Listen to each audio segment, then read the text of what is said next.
ಜಗದೊಡೆಯನ ಭುವಿ ಮನುಜನ ಪ್ರೀತಿಯ ಒಂದು ಕಥೆಯ. ಜಗದೊಡೆಯನ ಭುವಿ ಮನುಜನ ಪ್ರೀತಿಯ ಒಂದು ಕಥೆಯ. ತಾನು ಸೃಷ್ಟಿಸಿದ ಜಗತ್ತನ್ನು ಮನುಷ್ಯನೇ ಉದ್ಧಾರ ಮಾಡಬೇಕೆಂದು ದೇವರು ಒಂದು ಪುಟ್ಟ ಜನಾಂಗವನ್ನು ಆರಿಸಿಕೊಂಡರು.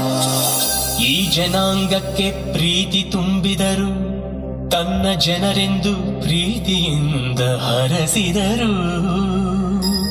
ಆದರೀ ಜನಾಂಗ ಪ್ರೀತಿ ಮರೆತು ಸ್ವಾರ್ಥಿಗಳಾಗಿ ಮೆರೆದರು.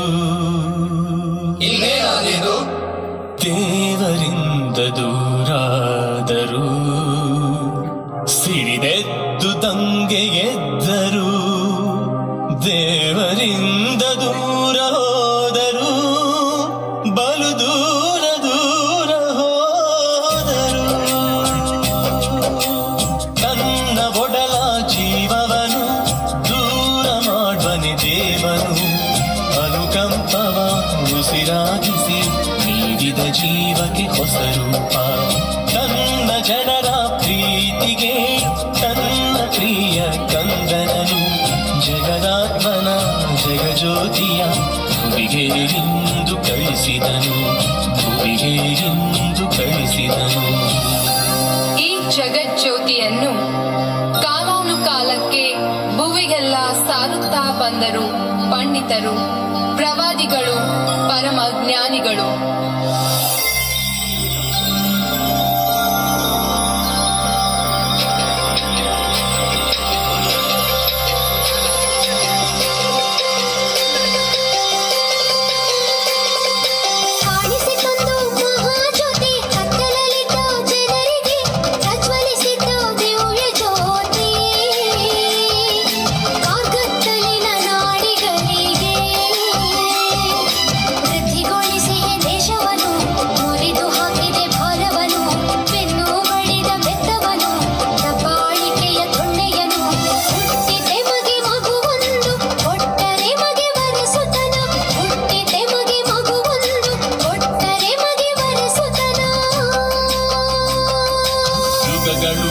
ಉರುಳಿದವು, ಕಾಲವು ನಡೆಯಿತು, ಪ್ರವಾದಿಗಳ ನುಡಿಯಂತೆ ಧರೆಯಲಿ ಭುವಿಯಲಿ ಜನನವಾಯಿತು, ಕ್ರಿಸ್ತ ಜನನವಾಯಿತು.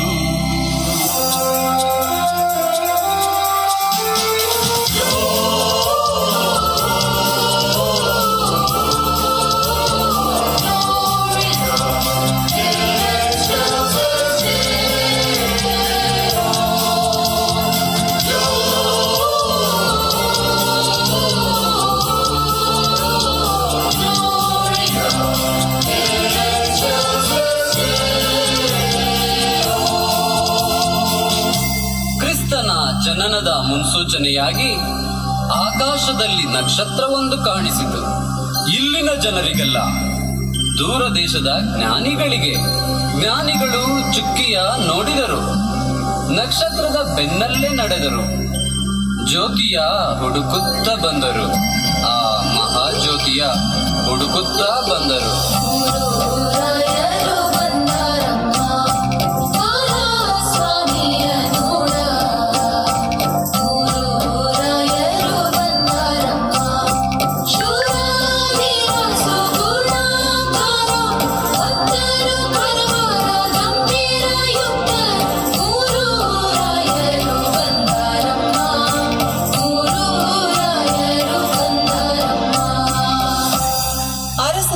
ಹುಡುಕುತ್ತಾ ಬಂದ ಮೂರು ರಾಯರು ಕೊನೆಗೆ ತಲುಪಿದ್ದು ಕಟುಕ ಅರಸನ ಅರಮನೆಗೆ. ಆಗ ಹೆರೋದ ಗಲೀಲಿಯದ ಸಿಂಹಾಸನದಲ್ಲಿ ಕುಳಿತಿದ್ದ. ತನ್ನ ಸಿಂಹಾಸನಕ್ಕೆ ಪ್ರತಿಸ್ಪರ್ಧಿಯೊಬ್ಬ ಹುಟ್ಟಿದ್ದಾನೆ ಎಂಬ ಅಳಲು ಅವನನ್ನು ಅಲ್ಲೋಲ ಕಲ್ಲೋಲ ಮಾಡಿತ್ತು. ಬೆತ್ಲೆಹೇಮಿನಲ್ಲಿ ಹುಟ್ಟಿದ ಮಹಾಜ್ಯೋತಿಯನ್ನು ಆರಿಸಲು ಸೈತಾನನ ಶಕ್ತಿ ಹೆರೋದನ ಆತ್ಮವನ್ನು ಸೇರಿಕೊಂಡಿತು. ಕೆಂಡವಾಗಿ ಕಿಡಿಕಾರಿದ, ಅಟ್ಟಹಾಸ ಮೆರೆದಾಡಿತು, ಮಗುವನ್ನು ಹುಡುಕಲು ಸೈನ್ಯವ ಅಟ್ಟಿದ. ಬೀದಿ ಬೀದಿಯ ಹಳ್ಳಿ ಹಳ್ಳಿಯ ಗಂಡು ಮಕ್ಕಳನ್ನು ಹುಡುಕುತ್ತ ಹೊರಟ, ಕತ್ತಿಗೆ ಸಿಕ್ಕಿದ ಕುತ್ತಿಗೆ ಕಡಿದ, ಕಾಲಿಗೆ ಸಿಕ್ಕಿದ ಮಕ್ಕಳ ತುಳಿದ. ಭೀತಿಯು ಹರಡಿತು, ರಕ್ತವು ಹರಿಯಿತು, ಮುಟ್ಟಿದ ಮಕ್ಕಳ ಪ್ರಾಣವು ಹೋಯಿತು.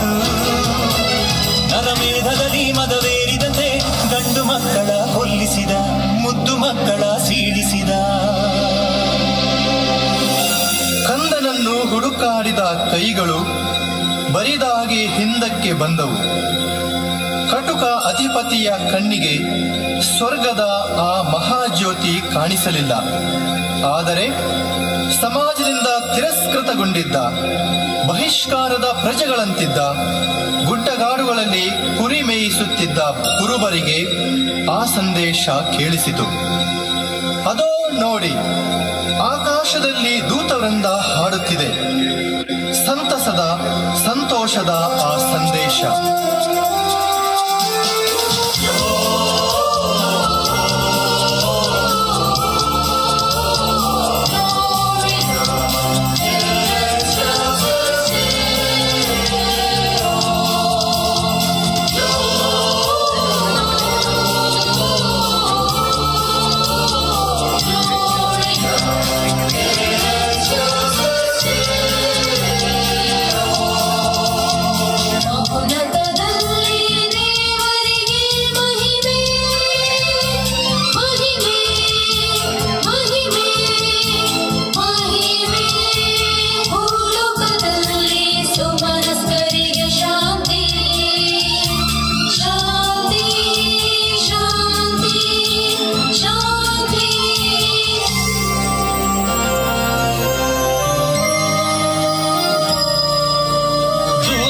ಸಂದೇಶ ಕೇಳಿ ಕುರುಬರ ಮಂದೆಯು ಓಡಿ ಕುಣಿದಾಡಿತು, ನಲಿದಾಡಿತು ದೀನ ಗೋದಲ ನೆಲದಲ್ಲಿ.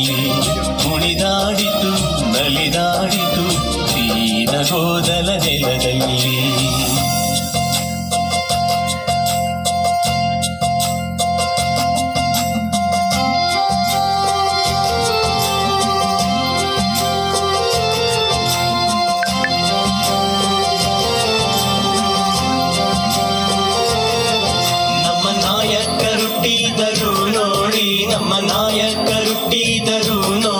ಶುಭ ಸಂತೋಷಗಳಿಂದ ಹಾಡಿರಿ, ಶುಭ ಸಂತೋಷಗಳಿಂದ ಹಾಡಿರಿ. ಬೆತ್ಲೆಹೇಮೆಂಬ ಪುರಾದಿಪುರದೋಳು, ಬೆತ್ಲೆಹೇಮೆಂಬ ಪುರಾದಿಪುರದೋಳು.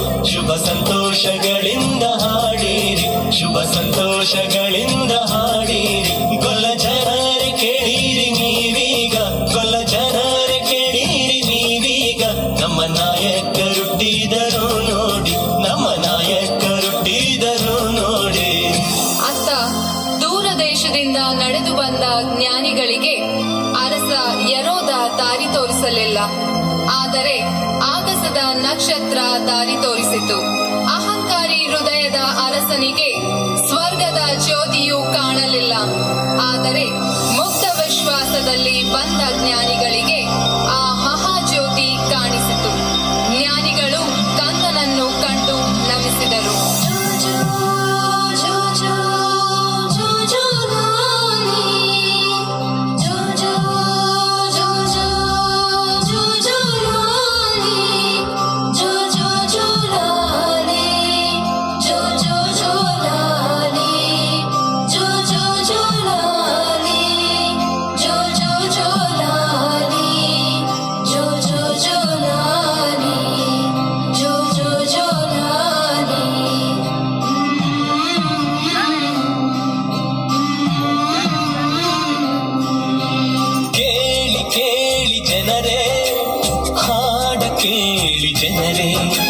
ಜಗದೊಡೆಯನು ಪರಮಾತ್ಮನು ಭುವಿಗೆ ಇಂದು ಬಂದನು.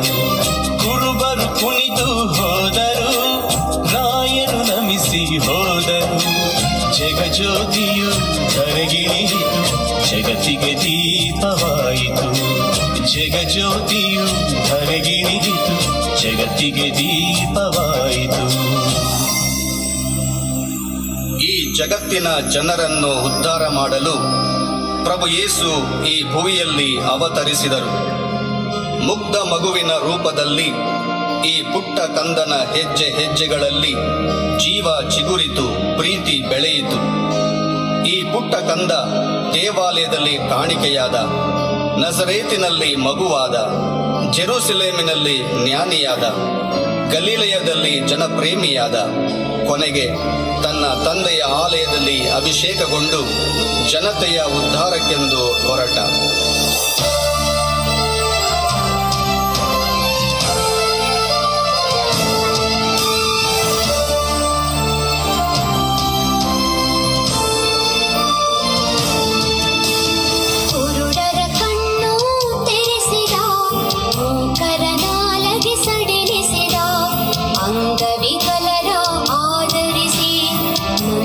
ಜನರನ್ನು ಸಂತೈಸಿದ, ದೇವರ ಪ್ರೀತಿಯ ತಿಳಿಸಿದ, ಜನತೆಗೆ ಪ್ರಾರ್ಥನೆ ಕಲಿಸಿದ, ಬಹಿಷ್ಕೃತರನ್ನು ಸ್ವಾಗತಿಸಿ ದೀನ ದಲಿತರ ಪ್ರೀತಿಸಿದ,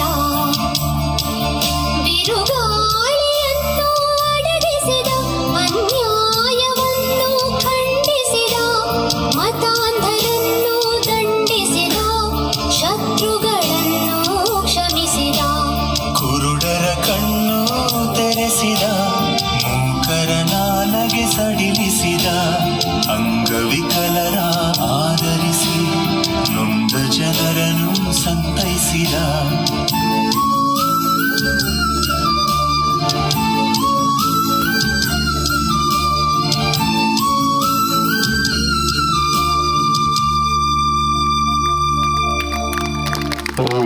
Beautiful, wonderful. Tell your Savas, tell your Bhavan Anto.